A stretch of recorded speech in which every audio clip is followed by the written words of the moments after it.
You're watching 11 Alive Morning News. 11 minutes of nonstop news starts now. Thanks for staying with 11 Alive Morning News. It is Friday, November 3rd. Time now is 6:47. And for the next 11 minutes only on 11 Alive, we're going to give you nonstop coverage on everything you need to know to plan your day. Well, days after the shooting near Georgia State that hurt 4 people, including 2 students, officials are hoping this video leads them to finding whoever pulled the trigger. Plus, arrest warrants connected with one of the most controversial residential areas in the city of South Fulton. Grab your hat and your coat this morning. You're going to need that. Temperatures are down around the freezing mark once again, but we will be warming up this weekend. Details coming up. Welcome back. It is 6:48. We are staying on top of stories coming out of Fulton County this morning. Later this morning, South Fulton police are going to announce charges for 2 people tied to the Camelot condominiums. And so we have reported on the complex and the deteriorating conditions there for years now, but these charges are actually tied to a different issue. Ariana Maniz is in studio with us this morning. Ariana, what is the police chief saying about these new charges? Aisha, we've learned that there are warrants out for 2 HOA leaders. In a news release, the police chief says that charges are from a thorough investigation. Now, police are looking into alleged financial irregularities and are looking to hold those responsible accountable. Now, these are 2 high-ranking officials of the Camelot HOA, and it's unclear, though, if this is a current or past leadership. Now, we are withholding their names until we learn more about the charges. Now, the condos suffer from blight and neglect, and you can see in this video, and police say there have been 15 homicides at the complex in the last 4 years, with at least 6 of them happening just this year. Previously, residents, they complained about safety issues like gates in the front and back of the complex. They did not work. They've also asked for security cameras. Residents also told us at one point they were working to hire an attorney to file a lawsuit against the association. Now, we'll learn more about the warrants for the HOA officials during a news conference that's happening at 11 a.m. this morning, and we'll be sure to bring you the updates right here on 11 Alive News at noon. Back to you. Thanks, Ariana. Atlanta police hope newly released video of a shooting will help lead them to the persons of interest that they want to speak to. This is in connection with the shooting that injured 4 people near the Georgia State University campus. This morning, 1 person is still in critical condition. The video shows 3 people believed to be armed. You can watch the full video right now on 11alive.com. Here is a look at some headlines happening today. In a matter of hours, a hearing is scheduled for one of the defendants charged in the Fulton County election RICO case. Harrison Floyd faces charges for his alleged role in the plot to coerce a confession of fraud from one of the election workers, Ruby Freeman. Just last week in a filing, Floyd challenged the basis for him being included in this indictment. It's not clear when the judge will take up this filing. Today's hearing is at 10:30. And that was a look at your top headlines. All right, a cold start to the morning, but something to look forward to, Chesley. Yeah, a warm up in our future. Temperatures will be warming up starting this afternoon. Now, we're starting off with temperatures down around the freezing mark in a lot of spots. 32 for places like Canton, over toward Duluth. Athens the same, Covington the same, right at 30 in Carrollton, 38 in the city of Atlanta. That would be the warm spot. You got some 20s up here to the north as well. You got 28 in Dalton, 24 Blairsville, 23 degrees over toward Clayton at the current hour. Heading to the bus stop, you know that it's going to be on the cold side. Again, temperatures in the metro at least around 36 with that sunshine, not really rising until closer to 8 o'clock. Yeah, that's going to change on us as we head into next week. It'll be closer to 7 o'clock because we lose that hour. So some good news there. Again, we'll be warming up as we head into the afternoon. Temperatures getting up to around 60 for your afternoon high temperature today.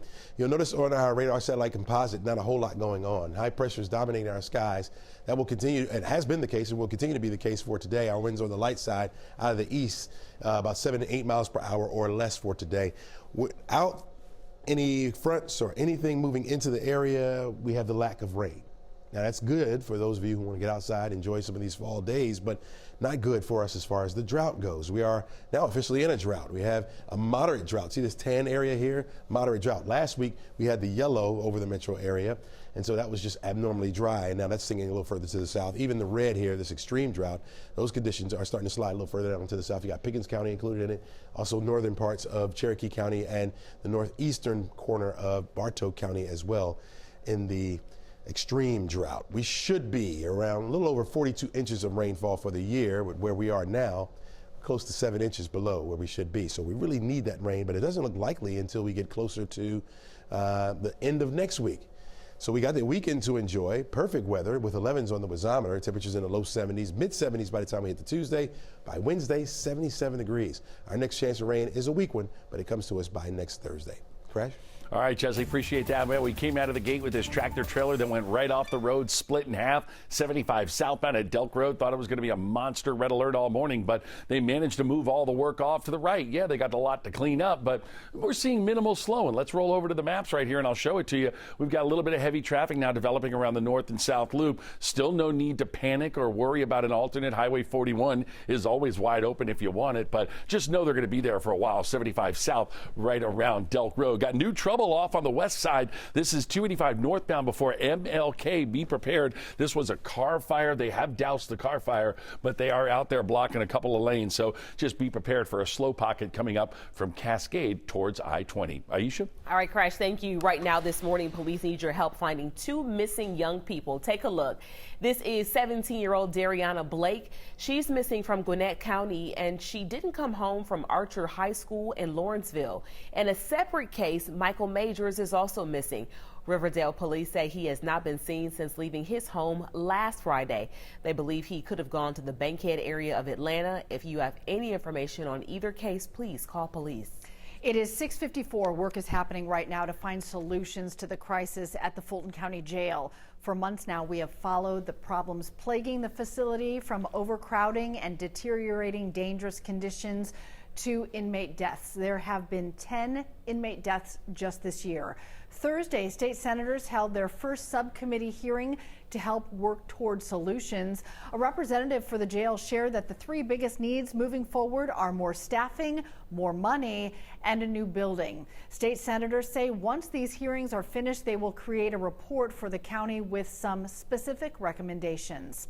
Also happening, it is the last day of early voting for cities across Metro Atlanta. We've been following the municipal elections now for weeks. There are not only some big races up for grabs like mayor and city council, but issues that affect you. Once polls close tonight, you will not be able to vote in person until Tuesday. You can go to 11live.com for everything you need to know planning to vote. If you are looking for a job this holiday season, UPS, based here in Atlanta, is hiring hundreds of people in our community. Overall, UPS is going to hire 60,000 seasonal employees nationwide. This is going to include 1,800 people here in Metro Atlanta. The company says you don't even have to interview to get many of the jobs. Check out your screen right now. There's going to be hiring events at these 3 locations today from 10 until 6. This includes UPS locations in Atlanta, Roswell, and Doraville. Also happening today, 2 elementary schools in Athens will be renamed after 2 former teachers who helped integrate faculty within the school district.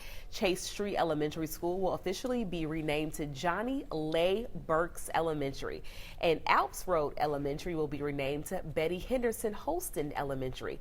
Burks and Holston were part of the group of 5 teachers who integrated the facilities at all white schools in Athens back in 1966. Both spent many years at the schools that will now bear their names. It is 6:56 this morning. An Olympian from Marietta is at the Pan Am Games in Santiago, Chile. It helps set the tone for Team USA leading into the Olympics. I met up with Daniel Haw at Kennesaw State before the big trip. The session today was really great. To have an international competition now when you're feeling healthy again, how important is that? It's great. Pan Am's is really a big checkpoint. You know, we're looking to add a meter to what we did World Championships in Budapest and come out with a medal. Keep that train rolling through next summer. Me stay patient and trust the plan. The big picture was always the games.